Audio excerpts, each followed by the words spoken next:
আসসালামু আলাইকুম। আশা করি নিশ্চয়ই ভালো আছেন। তো স্বাগত জানাচ্ছি আরো একটা নতুন অ্যানালাইসিস ভিডিওতে। তো আমরা যেমনটা দেখতে পাচ্ছি যে গোল্ড কিছুটা ডাউন হচ্ছে, অল টাইম হাই থেকে ফিরে আসছে। এখন অনেকেই প্রশ্ন করতেছেন তবে কি গোল্ডের ডাউন ট্রেন্ড শুরু কিনা, নাকি এখান থেকে আবারও আপ হয়ে যাবে ইত্যাদি বিষয়গুলো নিয়ে অনেক প্রশ্ন পাচ্ছি। আজকের এই ভিডিওতে সবকিছু ক্লিয়ার করার চেষ্টা করব, তাই ভিডিওটা স্কিপ না করে শুরু থেকে শেষ পর্যন্ত দেখবেন বলেই প্রত্যাশা করি। তো মূলত গোল্ডের যে ডাউন ট্রেন্ড আসছে বা কিছুটা যেটা ডাউন হচ্ছে সেটা হচ্ছে যে অনেক হাইয়ে উঠেছিল, অল টাইম হাই। তো বেশ কয়েকটা ওয়ার্ল্ড রেকর্ড করেছে, তারপরেও প্রত্যাশিত রেঞ্জ যেটা ছিল আমাদের সেটা হচ্ছে $2100, সেটা ক্রস করেও 2100 উপরে 150-এর উপরেও প্রাইস উঠেছিল। কিন্তু লাস্ট আমরা দেখতে পাচ্ছি যে এনএফপি ডেটা রিলিজ হওয়ার ফলে বিনিয়োগকারীরা কিছুটা প্রফিট বুক করেছে এই জায়গাগুলো থেকে, যে কারণে প্রাইস কিছুটা ডাউনে নেমে আসার চেষ্টা করছে। যদিও ভূরাজনৈতিক উত্তেজনা, একই সাথে ডোনাল্ড ট্রাম্পের শুল্ক নীতির কারণে এখনও বাণিজ্য উত্তেজনা চলমান।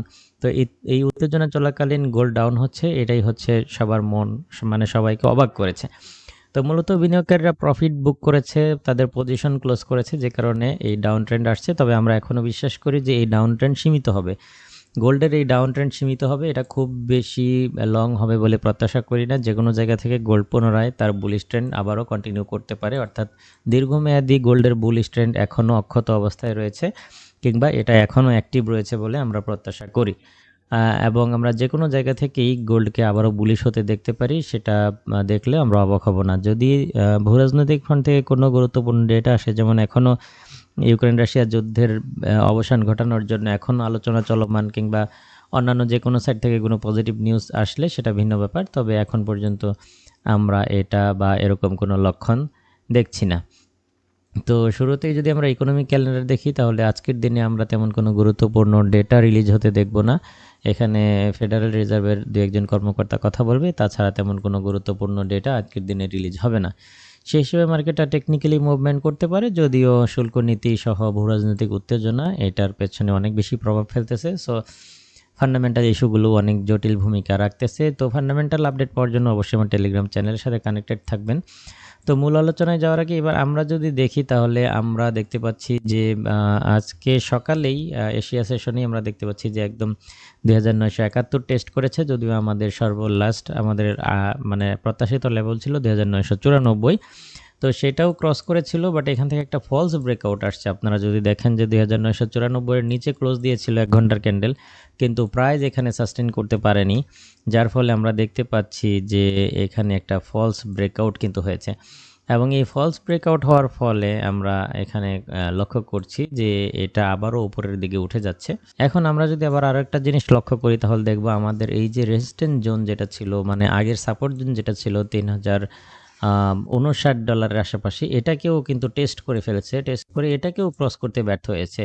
তো এখন মূলত প্রাইসটা একটা সাইডওয়ে রেঞ্জের ভেতরে এই মুহূর্তে মুভমেন্ট করছে। তো আজকের দিনে সেই হিসেবে আমরা কি প্ল্যানিং করতে পারি যে আমরা সাইডওয়ে রেঞ্জের ভেতরে থাকবো, উপরের দিকটায় পেলে সেল, নিচের দিকটায় পেলে বাই। এটা করলেও মন্দ হবে না।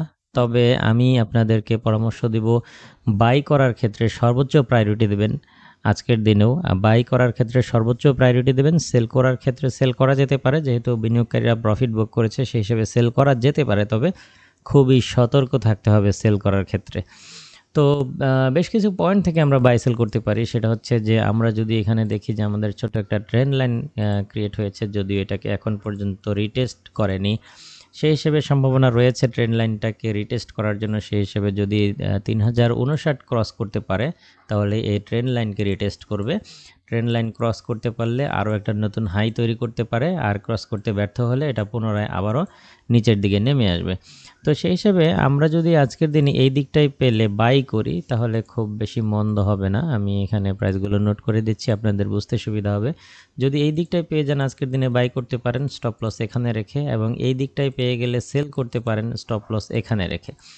এই কারণ এটা যদি ক্রস করে ফেলে তাহলে এটা আরও উপরে উঠবে, সেক্ষেত্রে অনেক বড় একটা লস হওয়ার চান্স থাকবে। সো এখান থেকে এটা সেল করতে পারেন, শর্ট টার্মের জন্য প্রফিট নিয়ে বের হয়ে যাবেন। স্টপ লসটা এখানেই থাকবে, $3069 আশেপাশে স্টপ লস থাকবে। যদি কোনো কারণে এটা ক্রস করে, তাহলে অল্পতেই যেন স্টপ লস হিট করে আপনার ট্রেড ও সেখানেই ক্লোজ হয়ে যায়, কারণ এই পজিশন থেকে এত বেশি এসএল নেওয়ার কোনো যৌক্তিকতা আমি দেখছি না। এবং এই দিকটায় পেলে বাই নিতে পারেন। সেই ক্ষেত্রে বেশ ভালো একটা প্রফিট পাওয়ার একটা চান্স থাকবে। তো মোটামুটি এই হচ্ছে ব্যাপার। আমি আবারও বলছি, অবশ্যই বাই করার ক্ষেত্রে সর্বোচ্চ প্রায়োরিটি দেবেন। কারণ আমরা মনে করি এখনও গোল্ডের লং টার্ম বুলিশ ট্রেন্ড এখনও অ্যাক্টিভ এবং যেকোনো মুহূর্তে যেকোনো জায়গা থেকে গোল্ড বুলিশ হতে পারে, যেহেতু ভূরাজনৈতিক উত্তেজনা এবং একই সাথে শুল্ক নীতির বাণিজ্য উত্তেজনা চলমান। যে এই কারণে আমরা সর্বোচ্চ প্রায়োরিটি বায়ের ক্ষেত্রে দিয়ে থাকি বা এখন আপনাদেরকে এই একই পরামর্শ দিতে বাধ্য হচ্ছি। আর এই হচ্ছে মূলত অবস্থা। আর যে কোনো ধরনের ফান্ডামেন্টাল আপডেট পাওয়ার জন্য আমার টেলিগ্রাম চ্যানেলের সাথে কানেক্টেড থাকবেন। সেখানে আমি তাৎক্ষণিক গুরুত্বপূর্ণ আপডেটগুলো শেয়ার করি। আশা করি বুঝতে পেরেছেন। আজকের ভিডিও এখানে শেষ করছি। দেখা হবে নেক্সট ভিডিওতে। আল্লাহ হাফেজ।